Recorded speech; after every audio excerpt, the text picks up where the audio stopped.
ଏବେ ଯେତେ ଜୋରେ ଖରା ହେଉଛି ଏମିତି ଥଣ୍ଡା ଥଣ୍ଡା ଆଇସ୍କ୍ରିମ୍ ଖାଇବାକୁ ତ ସମସ୍ତେ ବହୁତ ଭଲ ପାଆନ୍ତି। ତ ମୁଁ ଆଜି ବନେଇ ଦେଉଛି କଞ୍ଚା ଆମ୍ବରେ ଆଇସ୍କ୍ରିମ୍। ତ ପୁଅ ସବୁବେଳେ ମୋତେ କହୁଥିଲା ମମି ଆଇସ୍କ୍ରିମ୍ ବନାଅ ମୋତେ ଟାଇମ୍ ହେଉନଥିଲା ବୋଲିକି ମୁଁ ବନେଇ ପାରୁନଥିଲି।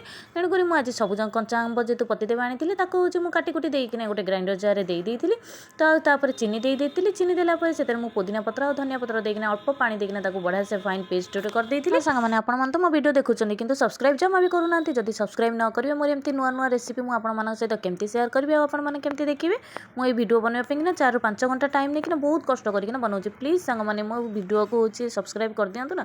ଆପଣମାନେ ସବସ୍କ୍ରାଇବ୍ କଲେ ମୋତେ ଭିଡ଼ିଓ ବନେଇବା ପାଇଁକିନା ବହୁତ ଭଲ ଲାଗିବ। ମୁଁ ପେଷ୍ଟ କରିସାରିଲା ପରେ ତାପରେ ତାକୁ ଆଣିକିନା ଏମିତି ଗୋଟେ ଛଣା ସାହାଯ୍ୟରେ ତାକୁ ଛାଣି ଦେଇଥିଲି। ଛାଣି ସାରିକିନା ସେଥିରେ ଟିକେ ଫୁଡ୍ କଲର୍ ପକାଇ ଦେଇଥିଲି ଆଉ ଅଳ୍ପ ପାଣି ମିଶାଇ ଦେଇକିନା ସବୁ ଯାକ ଆଇସ୍କ୍ରିମ୍ ଷ୍ଟାଣ୍ଡ ଦେହରେ ଦେଇକିନା ତାକୁ ସବୁ ରଖିଦେଇଥିଲି ଆଉ ତାର କ୍ୟାପ୍ ବନ୍ଦ କରିଦେଇଥିଲି। ଏମିତି ନେଇକିନା ମୁଁ ଫ୍ରିଜ୍ ଭିତରେ ଥୋଇ ଦେଇଥିଲି।